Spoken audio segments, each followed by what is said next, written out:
Tengo que agradecer a las 13 organizaciones o instituciones, mejor dicho, que organizan este congreso por invitarme a compartir con ustedes algunas reflexiones sobre laicismo y pensamiento libre.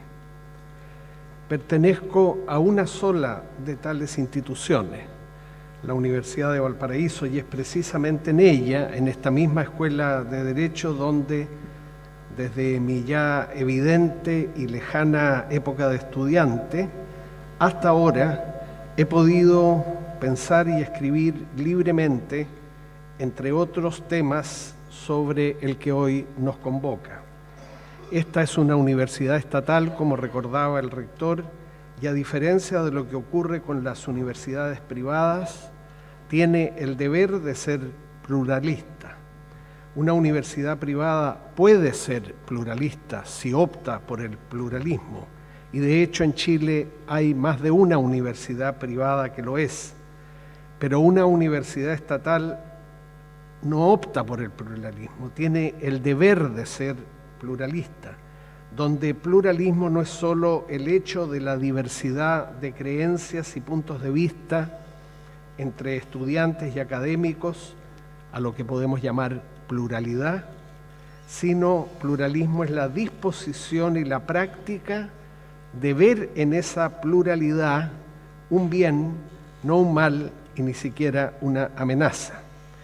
Bien, como ustedes se dan cuenta, he empezado a hacer distinciones, la distinción en este caso entre pluralidad como simple diversidad y pluralismo como una actitud ante la diversidad que valora a esta y que está muy lejos de verla, repito, como un mal o una amenaza, cosa que recalco porque en alguna medida lo que sigue de esta disertación consistirá básicamente en algunas distinciones, porque me parece son ellas las que siempre nos hacen o permiten pensar con mayor claridad. Distinción, acto seguido, entre tolerancia pasiva y tolerancia activa. La tolerancia es una virtud y las virtudes son hábitos de bien. O sea, las virtudes refieren a conductas que estimamos valiosas, pero que se adquieren por repetición. Nadie es justo por naturaleza, nadie es valiente por naturaleza, nadie es veraz por naturaleza. Alguien es valiente, justo o veraz solo porque a lo largo de mucho tiempo ha ejecutado de manera persistente actos de valentía, actos de justicia o actos veraces. En ese sentido, las virtudes son hábitos de bien. La tolerancia como virtud es también un hábito de bien. No se adquiere por sí, sino, repito, por actos de tolerancia. Pero a mí me gusta siempre distinguir al interior de esta virtud entre una tolerancia pasiva y una tolerancia activa. La tolerancia pasiva, que es la más habitual y que a pesar de llamarse así es muy exigente, consiste en resignarnos a vivir en paz con otros que tienen creencias, puntos de vista, sentimientos, modos de vida que son muy diferentes de los nuestros, que reprobamos incluso, pero frente a los cuales nos disponemos a convivir de una manera pacífica, sin que pueda ser posible que intentemos por nuestra parte imponerle nuestros puntos de vista, nuestras creencias, nuestros puntos de vista. La tolerancia pasiva es la tolerancia de la resignación. Nos disponemos racionalmente a vivir en paz, sin agredirnos, pero no necesariamente comunicarnos con aquellos que creen, piensan de manera distinta o tienen maneras de vivir que reprobamos. A veces se piensa que esto es poca cosa, pero para mí no es poca cosa. La tolerancia pasiva es muy importante, no siempre se la practica, y aunque consista en una mera resignación a la diversidad, sin agresiones de ningún tipo, la tolerancia pasiva, ha sido muy beneficiosa en la historia de la humanidad. Pero claro, hay una tolerancia activa, mucho más exigente que la pasiva, que consiste en advertir que hay otros que tienen creencias, sentimientos, ideas, modos de vida que no son los nuestros y que reprobamos, consiste en advertir eso y acercarnos consciente y deliberadamente a esos otros que tienen creencias, ideas o modos de vida diferentes, a entrar en diálogo con ellos, a darles razones en favor de nuestras creencias, de nuestros puntos de vista, de nuestra manera de vivir, a mostrarse dispuestos a la vez a escuchar las razones que esos otros puedan darnos en favor de sus creencias, modos de sentir y modos de vivir, con la disposición inicial de llegar incluso, o admitir la posibilidad de llegar incluso que como consecuencia de ese encuentro y diálogo con el otro, podamos llegar a rectificar creencias, ideas o modos de vida propios. Difícil la tolerancia activa. Generalmente llegamos solo hasta la pasiva. Advertimos la diversidad, rechazamos, no con violencia, nos apartamos generalmente de quienes piensan o viven de manera diferente. En cambio, la tolerancia activa nos impulsa a entrar en diálogo con el diferente, con aquel cuyas creencias o modos de vida reprobamos, porque admitiendo nuestra propia falibilidad, la posibilidad de estar equivocados, admitimos también la posibilidad de que entrando en diálogo con el otro podamos llegar a aprender algo y a conscientemente rectificar ideas o planteamientos a los que nosotros adscribimos. Más valiosa sin duda, pero también mucho más difícil, la tolerancia activa que la pasiva. Deberíamos practicar siempre la primera y ojalá también en alguna medida la segunda. En cuanto al título de esta disertación, como se dijo al presentarla, tenemos dos expresiones. Por un lado, laicismo y por otro lado, pensamiento crítico. Y les propongo que partamos por la segunda de esas expresiones, por pensamiento crítico. Pensamiento crítico no puede ser otra cosa que el resultado del ejercicio de la libertad de pensamiento, una de las tantas libertades conquistadas, no sin dificultad, a lo largo de la historia de la humanidad. Esa libertad, como cualquier otra, la libertad de pensamiento, nos remite a la libertad, a secas, así en general, que es un concepto difícil de definir, pero que se vuelve menos complicado si en vez de preguntarnos por la libertad, en singular, nos preguntamos por las libertades, en plural. Si alguien de pronto nos detuviera en la calle y nos preguntara ¿qué es para usted la libertad?, nos pondría en un aprieto. Resultaría para nosotros difícil dar una idea, un concepto de libertad. Pero esa interpelación se volvería mucho menos complicada si en vez de preguntarnos por la libertad, nos preguntan por las libertades. ¿Qué libertades tenemos los individuos de la especie humana? Digamos que hay una libertad de pensamiento, que hay una libertad de conciencia, que hay una libertad religiosa, que hay una libertad de expresión, que hay una libertad de prensa, una libertad de discusión, una libertad de movimiento, una libertad de reunión, una libertad de asociación, una libertad, en fin, de emprendimiento de actividades económicas lícitas en beneficio propio. La Casa de la Libertad, entonces, tiene muchas habitaciones, todas las que mencioné, pero es más fácil identificar cada una de estas habitaciones que hacerlo con la vivienda en conjunto. Es más fácil identificar cada una de las libertades, incluso explicarlas, que explicar qué es la libertad. Estoy consciente de que al nombrar las libertades he distinguido la de pensamiento, la de conciencia y la religiosa como tres libertades distintas, y a mí me parece que lo son. Son, creo, estas tres libertades distintas, aunque lo habitual es que empleemos indistintamente esas expresiones como si significaran lo mismo.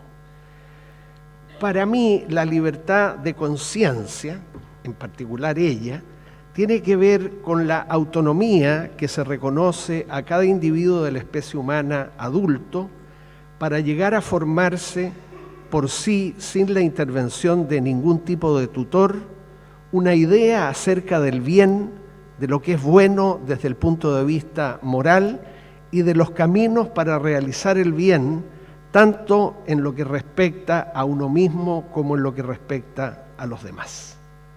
A eso llamaría libertad de conciencia, a la autonomía para formarnos cada uno de nosotros una idea acerca del bien, de lo que es correcto desde el punto de vista ético y de los caminos o vías que debemos intentar para hacer efectiva esa autonomía. Todos nosotros, a lo largo de la vida, de una manera no muy consciente tal vez, pero clara junto con eso, vamos trazando una cierta imagen moral de nosotros mismos a las que queremos responder.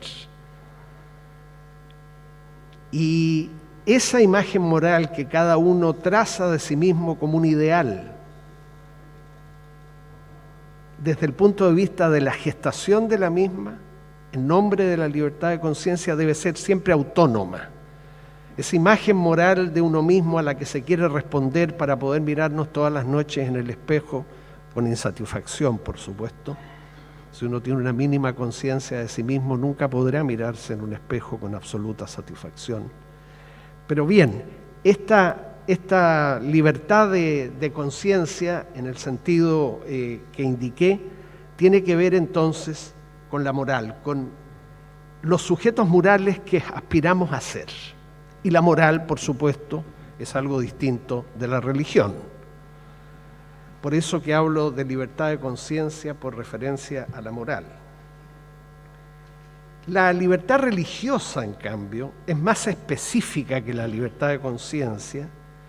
Es aquella que consiste en la, digamos, potestad que cada individuo tiene para tener o no tener religión, para incorporarse o pertenecer a una iglesia, para formar parte de prelaturas o devociones dentro de una iglesia, y también la libertad para expresar en público y en privado esas adhesiones, en público y en privado.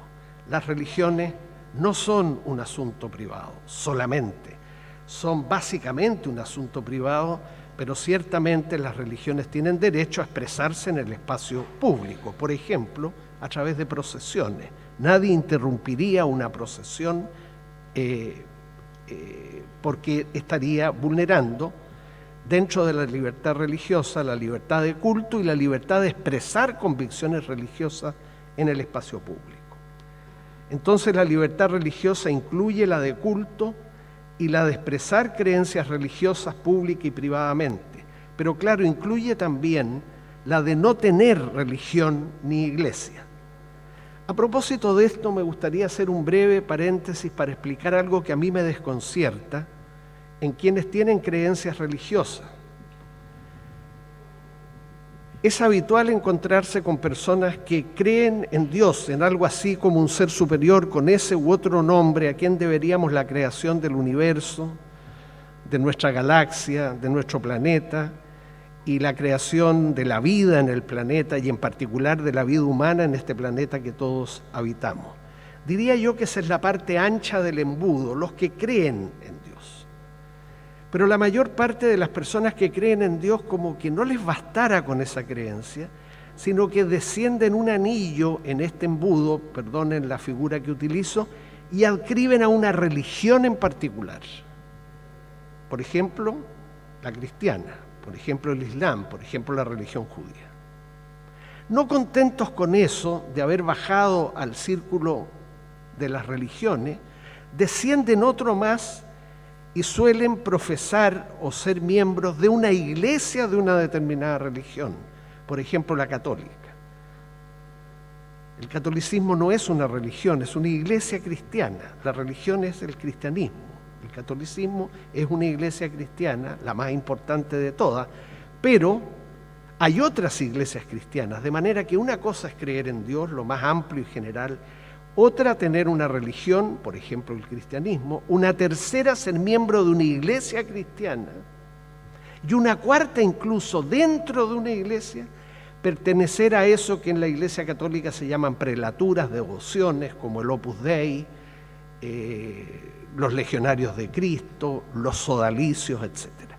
Vean ustedes cómo los creyentes en general se van desplazando por el embudo desde la parte más ancha, que es simplemente creer en Dios, hasta el canuto por donde sale el líquido que uno vierte en un embudo, refugiándose ya no ni siquiera en una religión determinada, ni tampoco en una iglesia, sino en una prelatura, en una devoción. Yo no tengo explicación para eso, pero me llama la atención, me sorprende, y lo miro con un cierto recelo, puesto que yo digo, puestos a creer en Dios, no bastará con creer en Él simplemente. O sea, si existiera Dios, una hipótesis para mi gusto enteramente improbable. Bertrand Russell, alguna vez le preguntaron al filósofo y matemático inglés qué le diría a Dios si éste saliera a su encuentro después de muerto. Y Bertrand Russell respondió, le diría, nunca tuve evidencia suficiente. Me parece una buena y humilde respuesta. Pero supuesto que existiera, yo me imagino la sonrisa compasiva de Dios frente a los que, creyendo en Él, tienen necesidad de adscribirse a una religión. ¿Para qué? Dentro de una religión, a una iglesia. Y dentro de una iglesia, a una devoción. ¿Por qué ese tránsito? Yo pienso que él sonreiría compasivamente, creo yo, porque bastaría con creer en su existencia. Pero en fin, solo lo planteo como una inquietud que tengo frente a los creyentes, este tránsito por el embudo desde arriba hacia abajo. Libertad de conciencia relacionada con la moral de los individuos, libertad religiosa relacionada con las religiones, aunque también sabemos que en la práctica las religiones y las iglesias no siempre responden a opciones de sujetos maduros, sino que simplemente se reciben como una especie de genética, ¿no? Las personas profesan la religión y pertenecen a la iglesia que profesaban y a la que pertenecían sus progenitores, que también a mí me resulta complicado. ¿Cómo es que, dónde está el límite, perdónenme que me detenga en esto, en el derecho de los padres sobre los hijos? Los padres tienen derecho a educar a sus hijos, sin duda, pero ¿por qué tienen derecho a llevarlos a la pila bautismal cuando tienen apenas unas semanas de vida y marcarlos con una religión y con una iglesia? ¿Qué pensaríamos de un padre que lleva a su hijo de meses a inscribirlo en su propio partido político? Diríamos que es un disparate, que está atentando contra la libertad y autonomía de esa criatura que algún día será maduro y elegirá, si quiere, la militancia en un partido o en otro. Hay allí, yo creo, algo en lo que pensar. Bueno, y por último, la libertad de pensamiento es mucho más amplia todavía que la libertad religiosa y que la libertad de conciencia, puesto que refiere, como su nombre lo dice, a que cada uno de nosotros, como bien lo sabemos por experiencia propia, tiene plena autonomía para pensar lo que se le ocurra. El derecho sabiamente dice: los pensamientos no se castigan. Uno puede pensar las cosas más disparatadas, puede pensar las cosas más injustas para sí y para los demás, pero mientras no realice ninguna acción exterior que movilice esa interioridad incorrecta, el sujeto está libre, a lo menos desde el punto de vista del derecho, de todo reproche. ¿Quién de nosotros no ha tenido o tiene hasta hoy, a veces, espero, no siempre, muy malos pensamientos, pésimos pensamientos? Pero la conciencia moral lo detiene, impide que se pase del pensamiento a la acción. Y podrá, desde el punto de vista moral, reprocharse esos malos pensamientos, también desde el punto de vista religioso.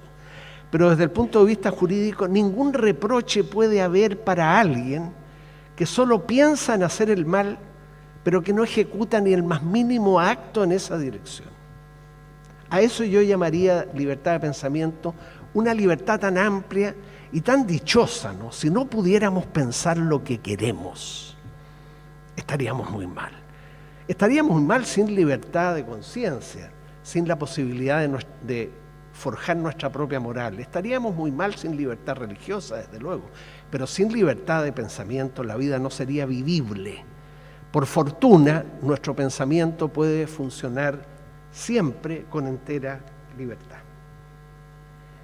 Vayamos ahora a la palabra laicismo, que parece fácil, pero que tiene distintos sentidos o acepciones que vale la pena distinguir para aclarar qué es lo que quiere decir uno cuando se declara laico.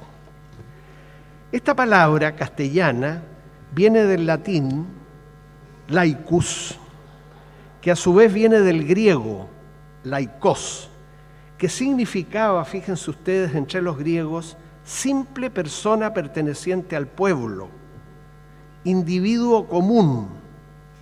Un significado tan amplio como ustedes ven, que de acuerdo con él todos seríamos laicos, porque todos somos individuos comunes y corrientes, salvo aquellos, claro está, que por alguna razón, generalmente narcisismo, puedan considerarse a sí mismos como tipos excepcionales.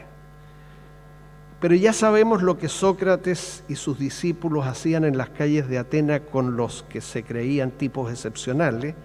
Los esperaban en las esquinas de las calles de Atenas a estos que transitaban en pose de sabios para interpelarlos con preguntas conducentes a mostrarles a esos presumidos que no sabían lo que creían saber, o que sabían menos de lo que creían saber, o que sabiendo algo no disponían de un lenguaje apropiado para transmitir eso que sabían de una manera persuasiva a los demás.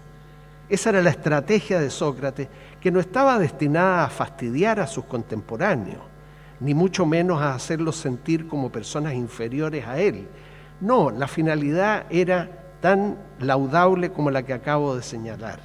A través de preguntas mostrar que el interrogado no sabía lo que creía saber, o sabía menos, o sabiendo algo no sabía comunicarlo a los demás. Era un método para que las personas se dieran cuenta de su propia ignorancia, total o parcial, de su déficit de lenguaje y en consecuencia se pusieran en marcha para corregir ese déficit de saber y ese déficit de lenguaje. Solo la conciencia de la propia ignorancia y de la insuficiencia de nuestro lenguaje pueden activarnos para mejorar nuestros conocimientos y para mejorar también nuestro lenguaje.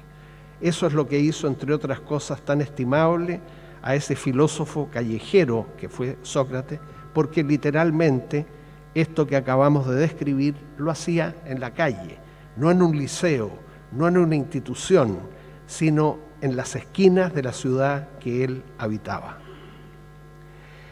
En un plano todavía muy general, porque este es muy general, ¿cierto? Laico, simple persona perteneciente al pueblo, individuo común, todos somos laicos, en este sentido originario de la palabra griega.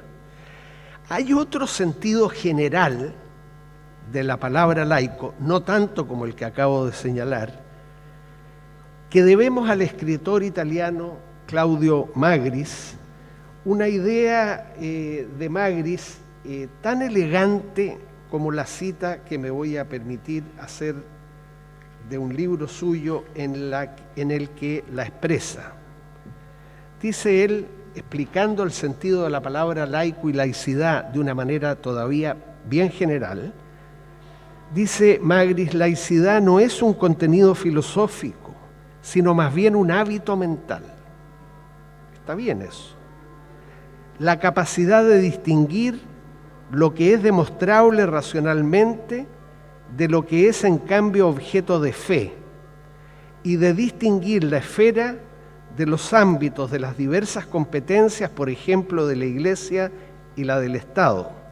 O sea, según el dicho evangélico, lo que hay que dar a Dios y lo que hay que dar al César. Bien, pero Hay un sentido de la palabra laico, hay sentidos en verdad que son menos generales que los dos que mencioné antes, que no son los que suelen, los dos generales no son los que suelen emplearse, sino más bien los que voy a precisar a continuación. Laico se dice también del que, perteneciendo a una iglesia, por ejemplo la católica, no forma parte del clero, no ha recibido la orden sacerdotal, y es por eso que en la Iglesia Católica se alude a los que no tienen la condición de clérigos, de sacerdotes, como laicos. Algo que no está de más olvidar, porque en los juicios críticos que con toda razón se están haciendo hoy a esa iglesia, los que tienen la mayor responsabilidad, según nos vamos enterando, son los clérigos, no los laicos. Son las cúpulas eclesiásticas y no, por así decirlo, el pueblo cristiano, el pueblo católico, que está, creo yo, por lo que veo en mis amistades católicas, perplejo, anonadado, escandalizado con lo que empieza a conocer. Pero si uno quiere hacerle las cuentas a la Iglesia Católica, no debería fijarse solo en la conducta de sus pastores, sino también en la conducta de sus ovejas. Aunque no es bueno ser oveja tampoco. Bien, segundo sentido de la palabra laico, aquel que propicia la separación de la Iglesia y del Estado. Esto es muy familiar para todos nosotros, que favorece un Estado no confesional, o sea, sin religión oficial, que favorece incluso un Estado no religioso, que otorgue beneficios a religiones y a iglesias en general, y que opta, este laico, por un Estado neutral frente al fenómeno religioso y frente a las religiones e iglesias que lo institucionalizan, y que, por último, no es partidario de la enseñanza de religión en los establecimientos educacionales públicos.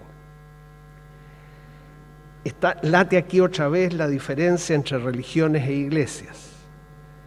Gianni Vattimo, un filósofo italiano, haciendo una metáfora, a mi juicio, muy exacta, aunque algo inesperada, dice que las iglesias son a las religiones como los clubes de fútbol al fútbol. ¿Se entiende, cierto? El fútbol serían las religiones, o quizás la creencia en Dios. ¿Y qué son las iglesias? Que hay tantas. Clubes de Dios, digamos. Bueno, clubes de fútbol.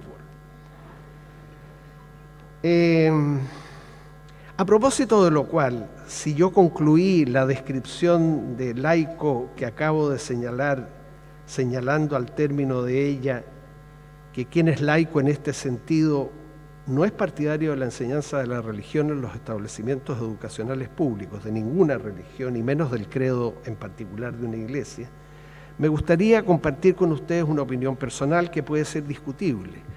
Yo eliminaría realmente de la educación pública, incluso de la privada, pero bueno, en el ámbito privado las cosas pueden ser de distintas maneras y es preciso respetarlas, eliminaría por completo la enseñanza de una religión o del credo de una iglesia, pero sí enseñaría a los jóvenes historia de las religiones.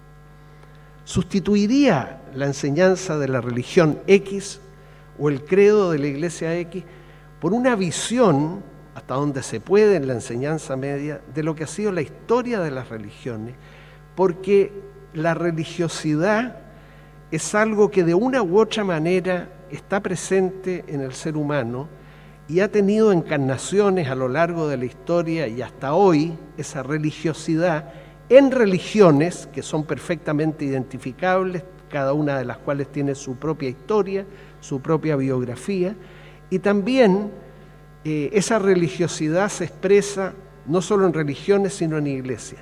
Que los jóvenes pudieran tener un panorama de historia de las religiones, sin cargar la mano en favor ni en contra de ninguna de ellas, sino una historia que relate qué es esto de la religiosidad y cómo es que desde muy antiguo y hasta hoy, eso que llamamos religiosidad se expresa en manifestaciones institucionales que llamamos religiones e iglesias. Creo que puede ser muy útil para que esos jóvenes recapaciten sobre lo que en ese sentido han recibido de sus progenitores y de sus maestros en los colegios en que estudian, para que puedan libremente hacer sus propias opciones.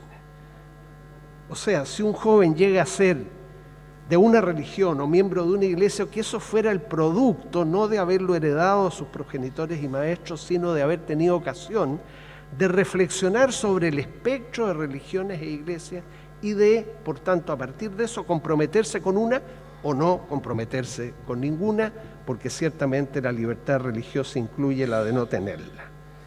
Bien, más ampliamente todavía, agregaría una tercera sentido de laico y laicidad que relaciona estas palabras con el fenómeno de la secularización que empezó a desarrollarse con fuerza a partir de los siglos XVII y XVIII hasta hoy.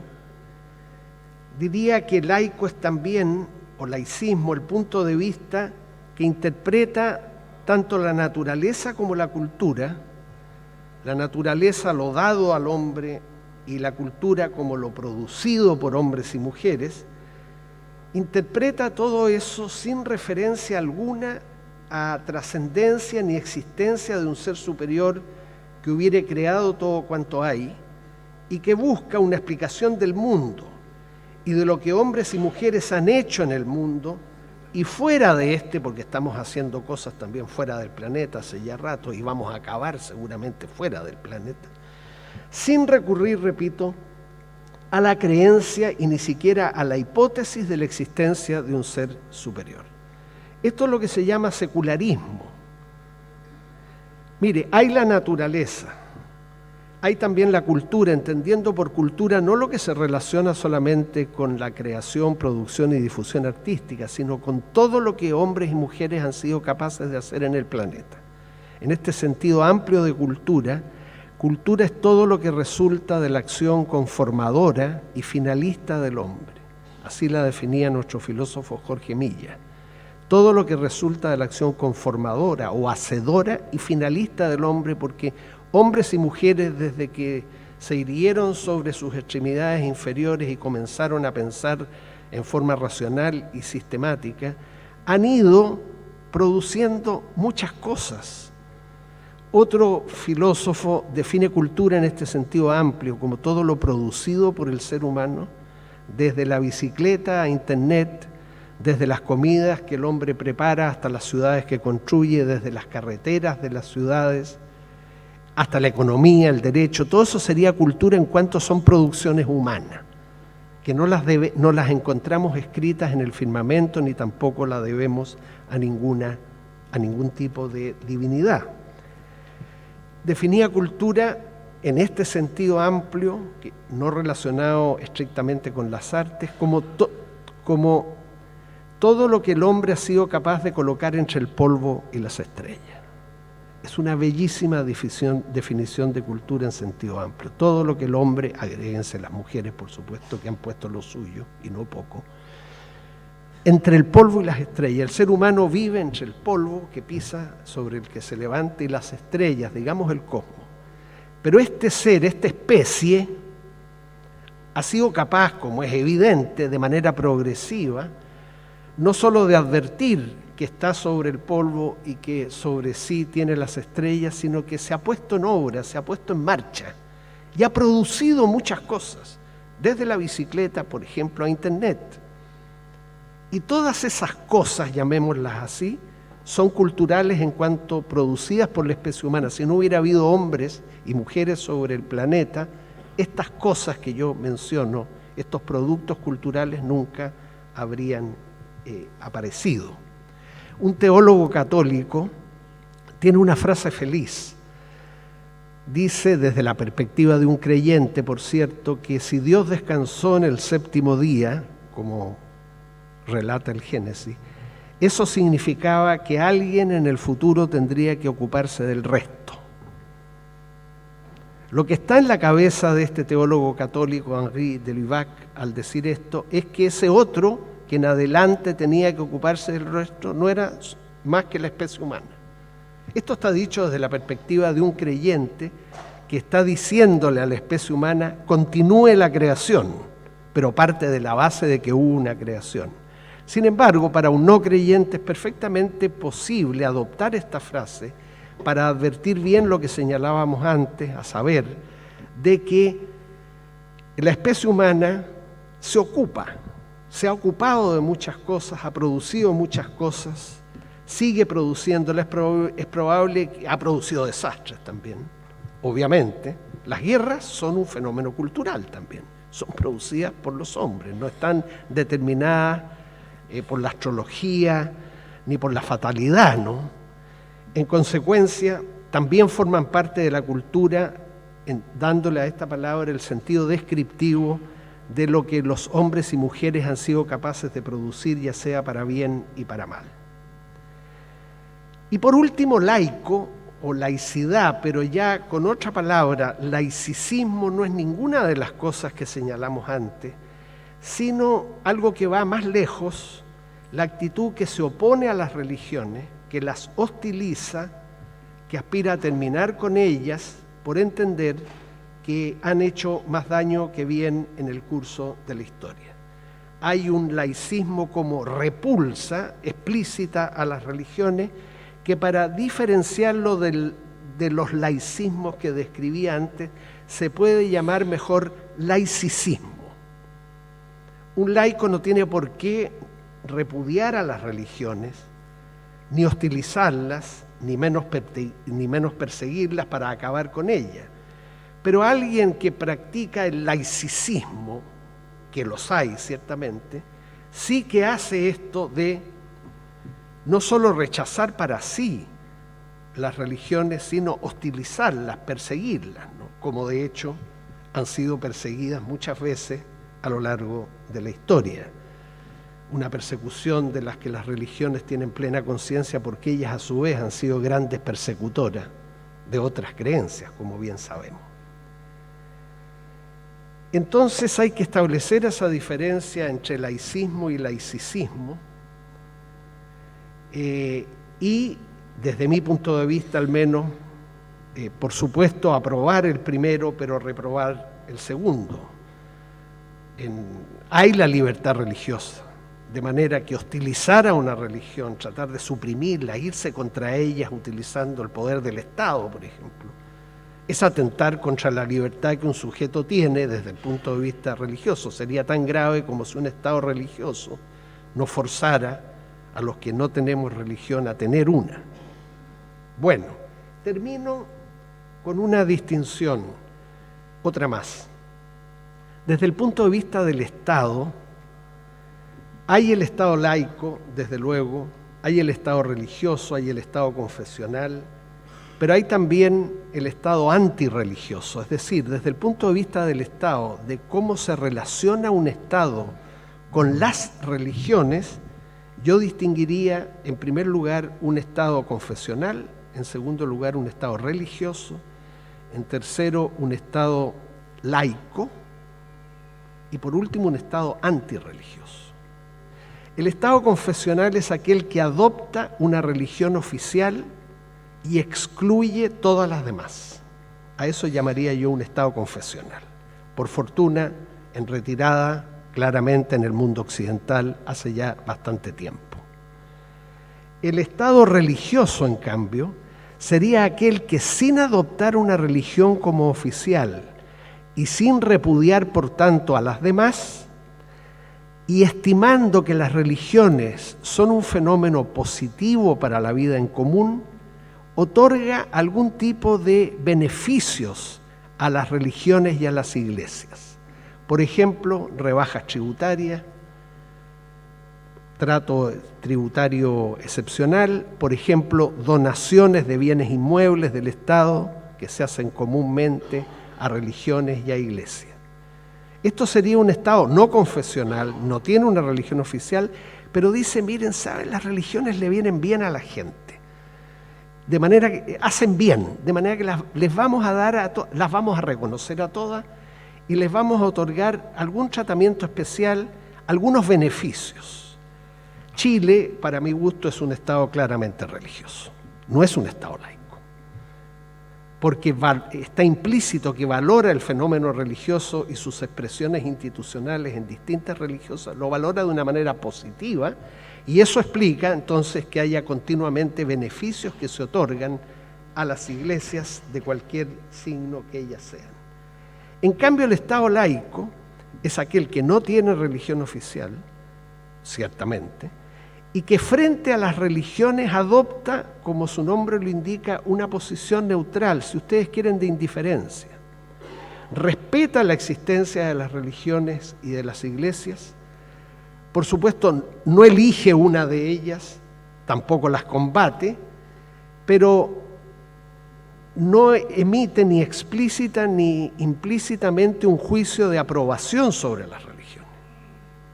Simplemente ahí están, hagan lo que ustedes quieran hacer, son todas libres, pero no esperen del Estado un trato especial, porque el Estado no está para darle un valor positivo a las religiones, como en el Estado religioso, y tampoco está por darles un valor negativo. Es algo que acontece y que queda entregado a la libertad de las personas.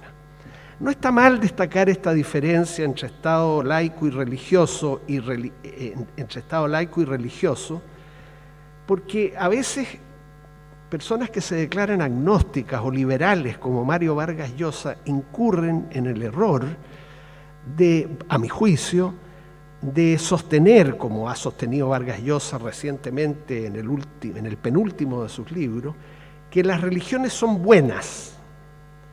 Bien, y que en consecuencia toda la literatura atea de nuestros días, y hay parte de ella que es muy agresiva, como ustedes saben, hay un ateísmo muy agresivo, y hay un ateísmo más sereno, más mesurado, pero bien, debería parar de despotricar contra las religiones, dice Vargas Llosa, porque hay muchas personas que se portan bien gracias a la religión que profesan.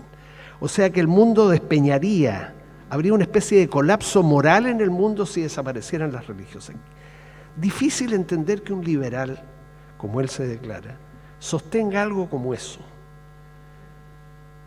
Pero lo menciono porque a mí siempre me ha llamado la atención, como si para portarnos bien, para actuar correctamente con uno mismo y con los demás, necesitáramos las religiones en circunstancias de que eso depende de la moral, y la moral es una guía de nuestra propia conducta que no tiene que ver necesariamente con las religiones.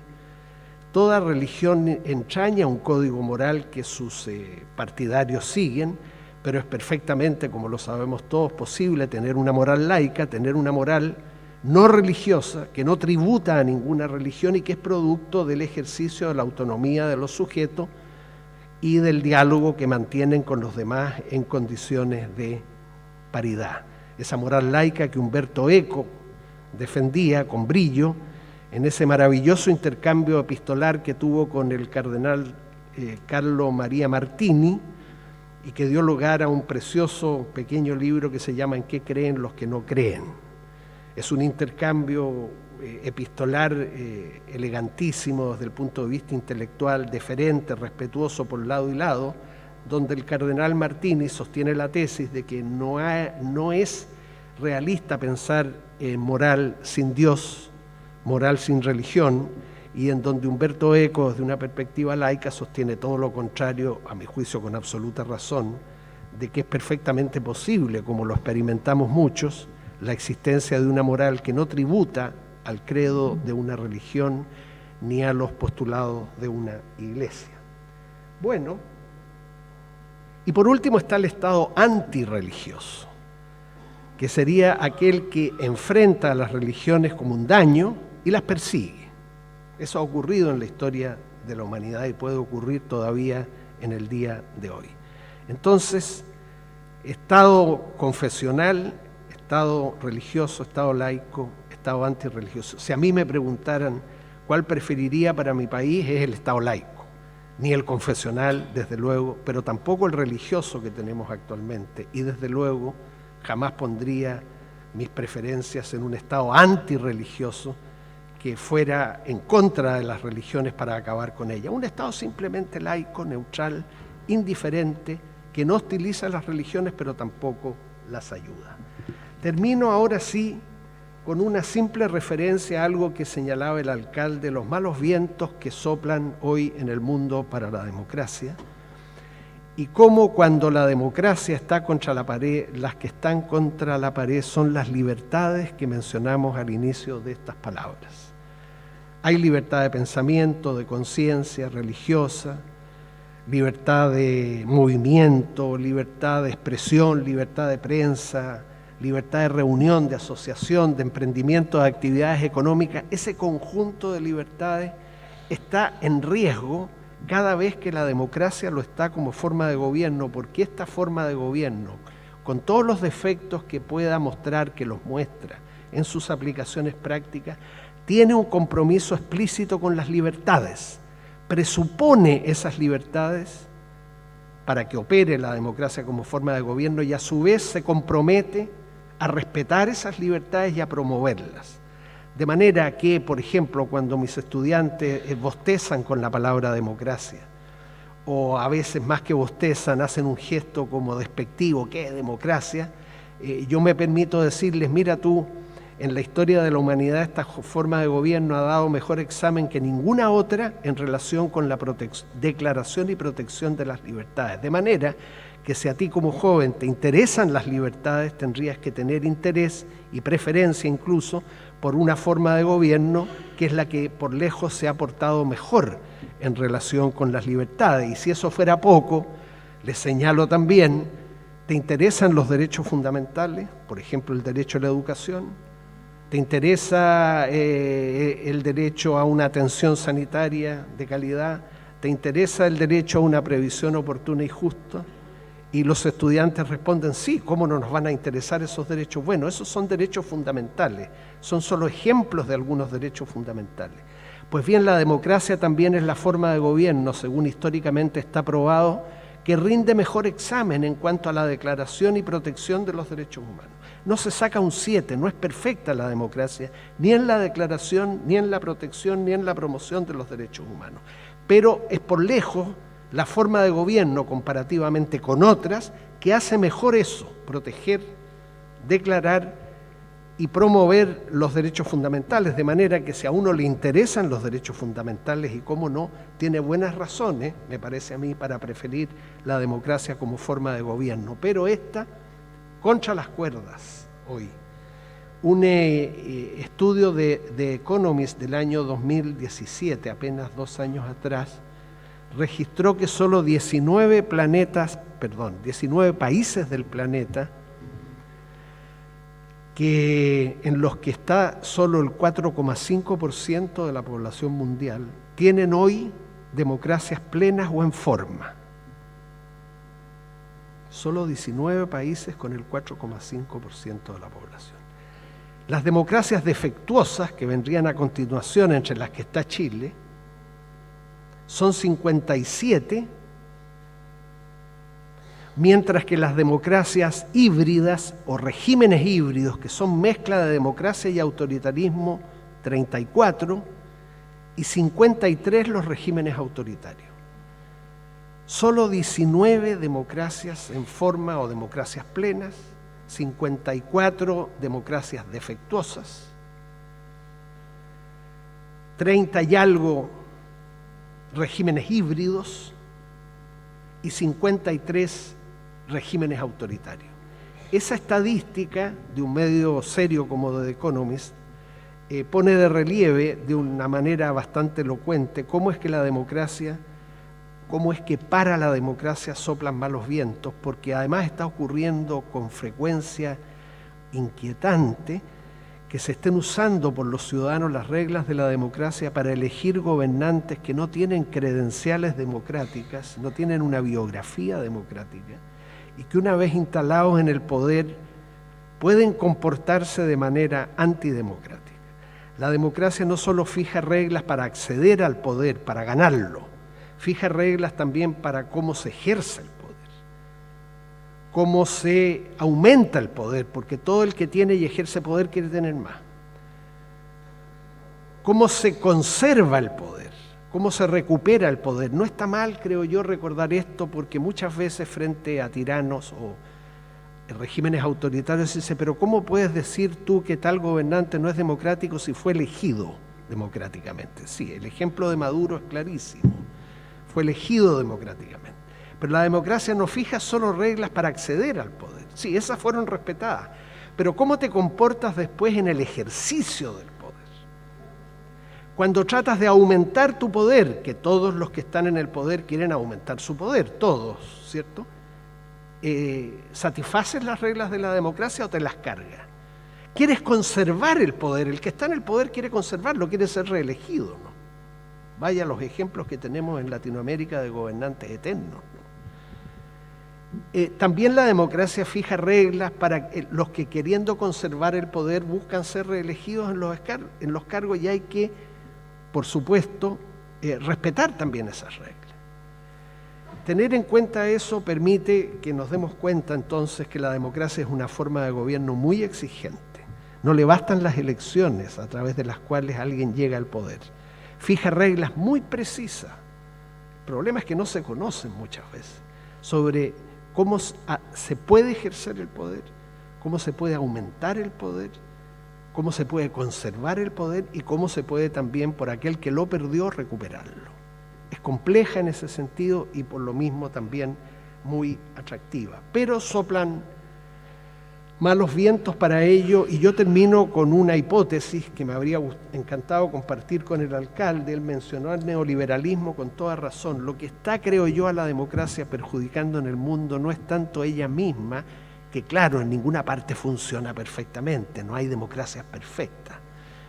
Hay un ideal democrático que todas las democracias tratan de alcanzar, pero ninguna llega a él de manera plena. Bien, pero buena parte de la insuficiencia y del malestar que hay hoy con la democracia, que es un régimen político, un régimen de gobierno, en verdad proviene, y a veces los ciudadanos no nos damos cuenta, de una insatisfacción que tenemos más bien con el sistema económico que acompaña a la democracia. Y ese sistema económico tiene un nombre, capitalismo, pero que desde hace ya varias décadas está siendo reforzado por una doctrina, el neoliberalismo, que es mucho más que una doctrina meramente económica. Lo que predomina hoy en el mundo con distintos énfasis es, desde el punto de vista económico, creo yo, un capitalismo neoliberal hegemónico. O sea, un capitalismo, sistema económico, reforzado por una doctrina, el neoliberalismo, que es más que económica. Eso es lo que nos está pasando. Y buena parte de la insatisfacción de las personas en verdad proviene de ese sistema económico reforzado por el neoliberalismo, pero las cuentas se las pasan a la democracia, al régimen político. Constantemente, todos los días estamos emitiendo juicios críticos sobre la democracia, y está bien, siempre tiene que funcionar mejor de lo que está funcionando. Pero a veces estamos esperando que sea el régimen político el que responda por fallas que son en verdad de un sistema económico como el capitalismo reforzado por el neoliberalismo. O sea, los políticos se están dando la cara cuando la dan, y enhorabuena que la den, pero los economistas pasan piola, perdonen ustedes esta expresión. Los economistas no dan la cara. Y son dogmáticos. Se ha hablado mucho del dogmatismo religioso esta mañana. Bueno, para mi gusto lo que predomina hoy día en el mundo no es el dogmatismo religioso, eso va en retirada por fortuna. Lo que predomina es el dogmatismo económico.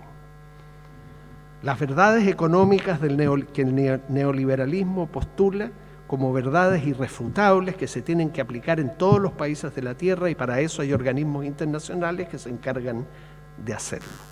Entonces, si la democracia está en problemas, sí, siempre está en problemas, siempre está en un estado más o menos crítico, más crítico, menos crítico.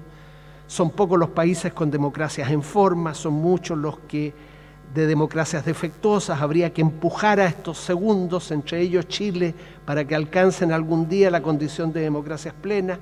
Hay regímenes híbridos entre democracia y autoritarismo, que es lo que hay que hacer ahí, que predomine el componente democrático sobre el componente autoritario. Bueno, y hay regímenes definitivamente autoritarios que ojalá dejen de serlo.